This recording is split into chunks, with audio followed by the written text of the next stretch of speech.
జీవితంలో ఒక్కోసారి కష్టాలన్నీ కూడబలుక్కుని వస్తాయంటారు. ప్రస్తుతం మన ప్రపంచం పరిస్థితి సరిగ్గా అలాగే కనిపిస్తోంది. ఇప్పటికే అమెరికా, ఇజ్రాయెల్ మధ్య జరుగుతున్న యుద్ధాలతో ప్రపంచ దేశాల ఆర్థిక వ్యవస్థలు కుదేలవుతున్నాయి. అగ్రరాజ్యాల మధ్య వైషమ్యాలతో సామాన్యుడు అల్లాడిపోతుంటే ఇప్పుడు ప్రకృతి కూడా తన ప్రతాపం చూపించడానికి సిద్ధమైనట్టు కనిపిస్తోంది. రాబోయే కాలంలో వాతావరణ మార్పుల గురించి భారత వాతావరణ విభాగం అంటే ఐఎండీ అందించిన నివేదికలు చూస్తుంటే గుండె గుబేల్మంటోంది. భూమధ్య రేఖ వద్ద ఉన్న పెసిఫిక్ మహాసముద్రంలో ఉష్ణోగ్రతలు అసాధారణంగా పెరుగుతున్నాయని, దీనివల్ల అత్యంత తీవ్రమైన ఎల్నినో ఏర్పడే అవకాశం ఉందని శాస్త్రవేత్తలు స్పష్టం చేస్తున్నారు.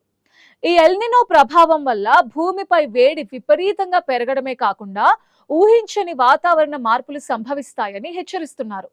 మన దేశం విషయానికి వస్తే ఋతుపవనాలు బలహీనపడే ప్రమాదం ఉందని, దీనివల్ల సాధారణం కంటే చాలా తక్కువ వర్షపాతం నమోదయ్యే అవకాశం ఉందని ఐఎండీ బాంబు పేల్చింది.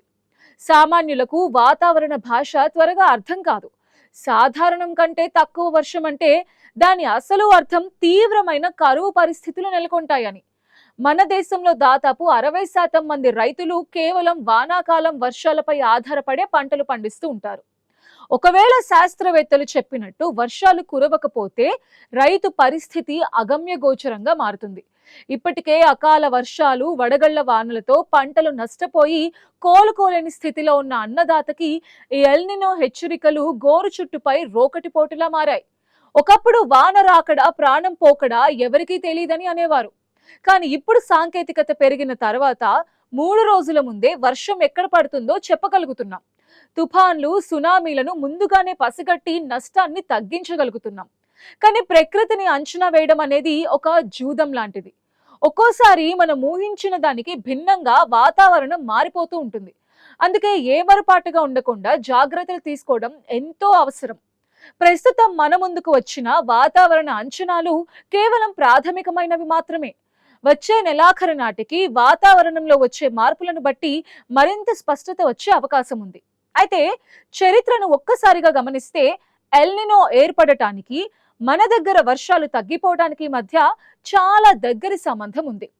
గత 70 ఏళ్లలో దాదాపు 17 సార్లు ఎల్నినో ఏర్పడితే అందులో మెజారిటీ ఇయర్స్ లో వర్షపాతం దారుణంగా పడిపోయింది. మన దేశంలో గ్రామీణ ఆర్థిక వ్యవస్థ మొత్తం వ్యవసాయం మీదే ఆధారపడి ఉంటుంది. వానలు పడక కరువు కాటకాలు ఏర్పడితే దాని ప్రభావం కేవలం రైతుల మీదే కాదు, దేశం మొత్తం మీద పడుతుంది. దీనివల్ల దిగుబడి పెరిగి ఆహార ధాన్యాల ధరలు అదుపులో ఉండవు. ధరలు స్థిరంగా ఉండటం వల్లే రిజర్వ్ బ్యాంక్ కూడా తన వడ్డీ రేట్లను తగ్గించి సామాన్యుడికి ఊరటనిచ్చింది. కానీ ఇప్పుడు ఎల్నినో వల్ల వర్షాలు తగ్గి సాగు దిగుబడి పడిపోతే మార్కెట్లో ఆహార పదార్థాల ధరలు ఆకాశాన్ని తాకుతాయి. దీనివల్ల ఆహార ద్రవ్యోల్బణం పెరిగి అదుపులో ఉన్న వడ్డీ రేట్లు మళ్లీ పైకి వెళ్లే ప్రమాదం ఉంది. ఇప్పటికే ఇరాన్ యుద్ధం కారణంగా అంతర్జాతీయ మార్కెట్లో చమురు ధరలు పెరిగి సామాన్యుడి జేబుకి చిల్లు పడుతోంది. ఇలాంటి టైంలో వాతావరణం కూడా దెబ్బ కొడితే మధ్యతరగతి మనిషి బతుకు భారంగా మారుతుంది. మన దేశానికి సంబంధించి కేవలం ఎల్నినో ఒక్కటే వర్షాలను నిర్ణయించదు. హిందూ మహాసముద్రంలో జరిగే మార్పులు కూడా కీలకంగా మారతాయి. ఆఫ్రికా వైపు, ఇండోనేషియా వైపు సముద్ర జలాల్లో ఉండే ఉష్ణోగ్రతల వ్యత్యాసం వల్ల ఋతుపవనాలకు బలం చేకూరుతుంది. ఒకవేళ సముద్రంలో పరిస్థితులు అనుకూలిస్తే ఎల్నినో ప్రభావాన్ని తట్టుకుని వర్షాలు కురిసే అవకాశం కూడా లేకపోలేదు. కానీ అది ఖచ్చితంగా ఫలితమిచ్చే అవకాశం మాత్రం ఉండదు. యురేషియా ప్రాంతంలో మంచు కవచం తక్కువగా ఉండటం వల్ల ఋతుపవనాలు మెరుగ్గా ఉంటాయని మరికొందరు శాస్త్రవేత్తలు ఆశగా చెప్తున్నారు. ఏది ఏమైనా ఈసారి వాతావరణం ఒక పెద్ద సస్పెన్స్ సినిమాను తలపిస్తోంది. పెసిఫిక్ మహాసముద్రంలో వేడి గాలులు పెరగటం వల్ల మన దేశంలో వాతావరణం ఇప్పటికే సెగలు కక్కుతోంది. ఎల్నినో రాకకు ముందే వేసవి ఎండలు మండిపోతున్నాయి. గత కొన్ని దశాబ్దాలుగా మన దేశంలో ఉష్ణోగ్రతలు క్రమంగా పెరుగుతున్నాయని గణాంకాలు కూడా చెప్తున్నాయి. ఈ ఏప్రిల్ నెలల్లోనే అనేక ప్రాంతాల్లో ఉష్ణోగ్రతలు 40 డిగ్రీలు దాటడం ఆందోళన కలిగించే విషయం. దీనివల్ల వడగాల్పుల తీవ్రత పెరిగి జనం ఇళ్ల నుండి బయటకు రావడానికి భయపడుతున్నారు. ముఖ్యంగా నగరాల్లో కాంక్రీట్ కట్టడాలు పెరిగిపోవడం వల్ల వేడి గాలి బయటకు పోలేక ఉక్కిరి బిక్కిరి చేస్తోంది. ఈ వేడి ప్రభావం కేవలం మనుషుల మీదనే కాదు, వ్యవసాయ పంటల మీద కూడా తీవ్రంగా ఉంటుంది. రాబోయే మే, జూన్ నెలల్లో ఎండలు ఇంకా భయంకరంగా ఉంటాయని వాతావరణ సంస్థలు హెచ్చరిస్తున్నాయి. కొన్ని ప్రాంతాల్లో ఉష్ణోగ్రతలు 45 డిగ్రీలు కూడా దాటే ప్రమాదం ఉందని మోడల్స్ అంచనా వేస్తున్నాయి. మన దేశం ఎదుర్కొనే అత్యంత వేడి వేసవిలో ఇది ఒకటి కావచ్చని నిపుణులు చెప్తున్నారు. వాతావరణంలో ఏదైనా అద్భుతం జరిగి వర్షాలు కురిస్తే తప్ప ఈ వేడి నుంచి ఉపశమనం లభించటం కష్టం. ఏపీ, తెలంగాణ రాష్ట్రాలతో పాటు కర్ణాటక, ఒడిశా, మధ్యప్రదేశ్ రాష్ట్రాల్లో ఎండలు నిప్పులు చెరుగుతున్నాయి. సాధారణంగా సముద్రం నుంచి వచ్చే తూర్పు గాలులు వేడిని కొంతవరకు తగ్గిస్తాయి. కానీ ఈ ఏడాది సముద్రంలో వాతావరణం అనుకూలంగా లేకపోవడంతో ఆ గాలులు చాలా బలహీనంగా ఉన్నాయి. దానికి తోడు ఉత్తర భారతం నుండి వచ్చే పొడి గాలులు మన వైపు వీస్తూ ఉండటంతో వేడి గాలుల తీవ్రత పెరిగింది. పొలాల్లో ఉన్న పంటలు ఎండిపోతూ ఉండటం, చెరువుల్లో నీరు అడుగంటిపోవడం చూస్తుంటే రాబోయే కరువు ఛాయలు స్పష్టంగా కనిపిస్తున్నాయి.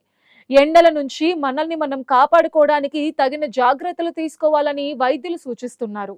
నీటి వినియోగం విషయంలో కూడా చాలా పొదుపుగా ఉండాల్సిన అవసరం ఉంది. లేకపోతే రాబోయే రోజుల్లో తాగునీటి కోసం కూడా యుద్ధాలు చేయాల్సిన పరిస్థితి ఏర్పడుతుంది.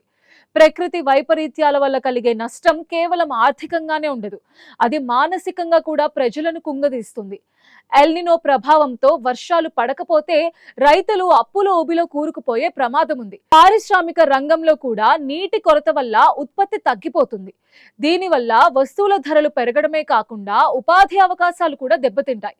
ప్రభుత్వం ఇప్పటి నుంచే కరువు సహాయక చర్యలు చేపట్టడానికి సిద్ధంగా ఉండాలి.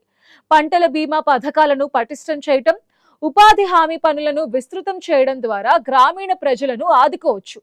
విద్యుత్ వినియోగం విపరీతంగా పెరగడం వల్ల కోతలు విధించాల్సిన పరిస్థితి వస్తుంది. కాబట్టి ప్రత్యామ్నాయ ఇంధన వనరుల మీద దృష్టి పెట్టాలి. అంతర్జాతీయంగా చూస్తే చమురు ధరల పెరుగుదల వల్ల ఇప్పటికే రవాణా ఖర్చులు పెరిగాయి. ఇప్పుడు ఆహార పదార్థాల ధరలు కూడా తోడైతే సామాన్యుడి బతుకు భారం అయిపోతుంది. పశ్చిమాసియాలో యుద్ధం ఎప్పుడు ముగుస్తుందో తెలీదు. ఇక్కడ ప్రకృతి ఎప్పుడు శాంతిస్తుందో అర్థం కాదు. ఇలాంటి అనిశ్చిత పరిస్థితుల మధ్య మనం జీవిస్తున్నాం. వాతావరణ మార్పుల గురించి మనం ఇప్పటికైనా మేల్కొనకపోతే భవిష్యత్తు తరాలకు మనం అంధకారాన్ని మిగిల్చిన వారమవుతాం. చెట్లు నాటడం, కాలుష్యాన్ని తగ్గించడం వంటివి చిన్నవిగా అనిపించినా అవి ప్రకృతి సమతుల్యతను కాపాడడంలో కీలక పాత్ర పోషిస్తాయి.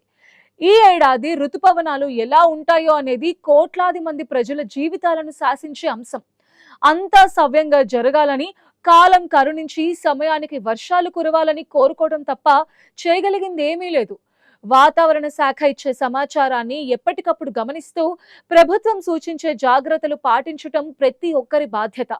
వేసవి తీవ్రతను తట్టుకోవడానికి ఆరోగ్య సూత్రాలు పాటించాలి. రాబోయే గండం నుంచి గట్టెక్కడానికి అందరం సిద్ధంగా ఉండాలి.